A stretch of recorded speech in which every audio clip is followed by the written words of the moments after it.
Émotion, la véritable émotion, je veux rester honnête, hein, la véritable émotion, je l'ai ressentie tout à l'heure, là, quand on est rentré, là, ça tapait dur, là, parce que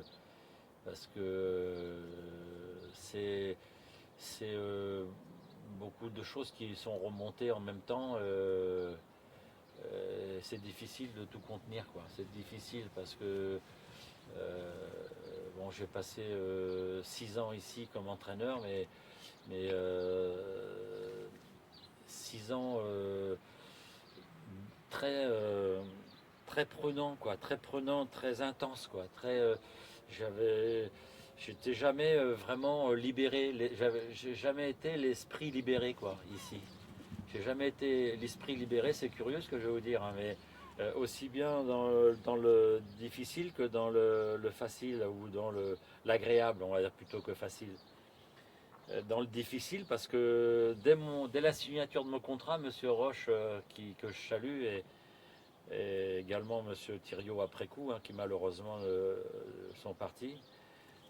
Monsieur Roche m'a dit tout de suite, il me dit, tu sais coach, vous savez coach, vous savez, parce qu'il ne voulait pas me tutoyer. Ça a été dur. Et moi aussi, après, il voulait que je le tutoie, mais j'ai jamais pu le tutoyer. Et il me dit, vous savez, voilà, on a 300 000 francs de déficit. Je suis d'accord pour un contrat de 3 ans que j'avais sollicité, mais il me dit il faut se libérer de ces 300 000 francs. Donc je vous propose de faire 100 000 francs par an et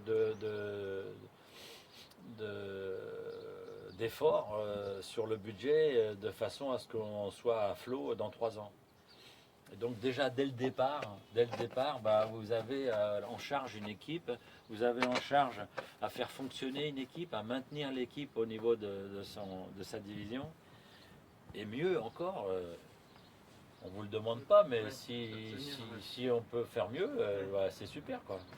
Mais oui, bien sûr, qu'on a tous envie de ça, mais les moyens vous rattrapent tout de suite, quoi. Les moyens vous rattrapent tout de suite pour le recrutement, pour le travail dans la saison, etc. Donc ça a été beaucoup de problématiques à résoudre. C'était successif, etc., quoi. Donc ensuite, lorsque les choses se sont améliorées, parce que la saison d'avant, je vous l'ai expliqué, on a failli monter dans la catégorie supérieure, donc au niveau pratiquement professionnel. Là, c'est du mieux, mais c'est aussi de nouveaux problèmes qui arrivent, qui s'annoncent, parce que les moyens qu'il faut pour ce nouveau niveau, ben, vous ne les avez pas non plus, quoi. Et on l'a vu. Bon, sans rien dévoiler, lorsque j'ai quitté le CRUF, Monsieur Roche m'a demandé, je partais pour Casablanca et m'a demandé, il me dit, si vous aviez un conseil à nous donner.